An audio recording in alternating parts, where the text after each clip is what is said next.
Bannayuganda bannange njagala okubasaba mumanye kiki olutalo lwe tulwana. Bw'oba tomanyi kiki olwana kiba kizibu okuwangula.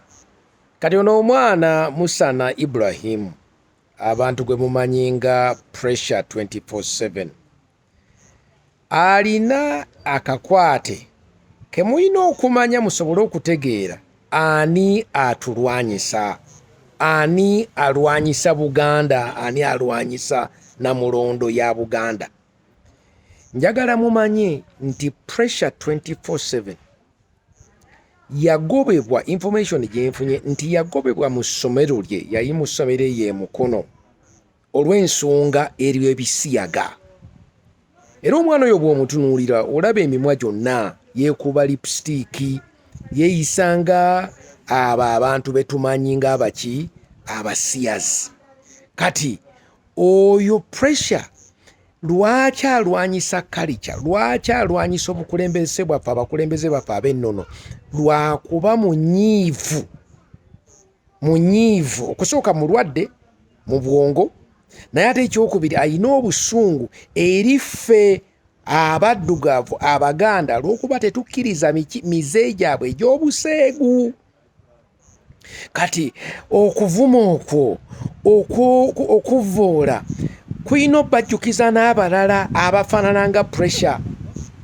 Mujjukire wano waliwo n'omuwala Stella Nyanzi omuseegu, era ebigambo b'ono Pressure by'akozesa bye sisobola kuyisa mu kamwa, naye n'oyo Pressure by'abadde akozesa. N'avuma, n'avvoola, n'ayogera ebintu byonna ebitasobola kukola ki kulowoozebwako. Kati oyo omuvubuka Pressure ne Stella Nyanzi bali ekintu ki? Kati kiki ekibagatta? Ekibagatta buseegu, ekibagatta kisiyaga, ekibagatta ekyemikwano gye muyita simanyi kifeera nnenge, wabula kisi mukwano, buseegu.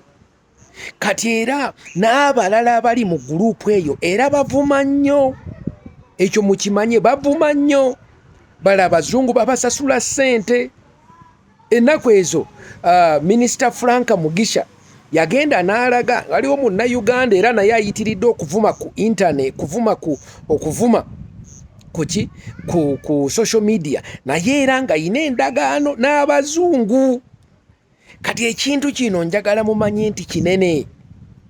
Nze mbadde nsirise nkola lisaaki wange era ndaba nti kiki bantu bano kye bagenderera. Balina okusooka okuvoola ekitiibwa kyaffe eky'Abaganda, ky'Abannayuganda, ekya kalica yaffe, basobole okuleetawo ate omulembe gwabwe omupya ogwo gwayogerako, ogwo gw'ebisiyaga.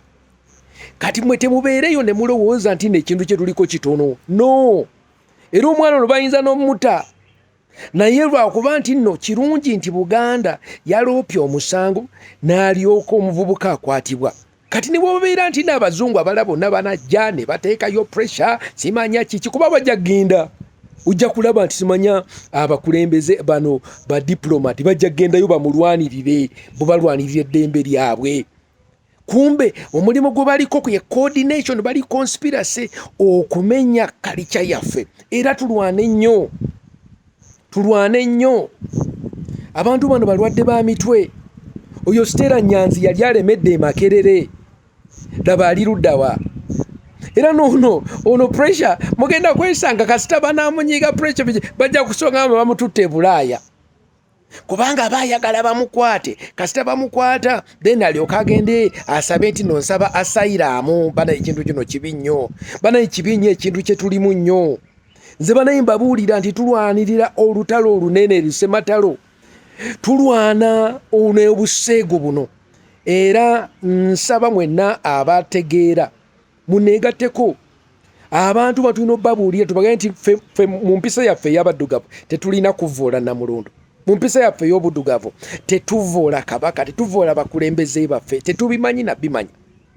Era kibooko erina okukaaba, by the way, kibooko erina okukaaba kwabo abavoola ekitiibwa. Simanya bwe eddembe ly'okuvuma livaawo. Teri ddembe lya kuvuma, teri ddembe lya kuvoola. Ewe oyina ebisiyaga byammwe mubitwale eri ewammwe.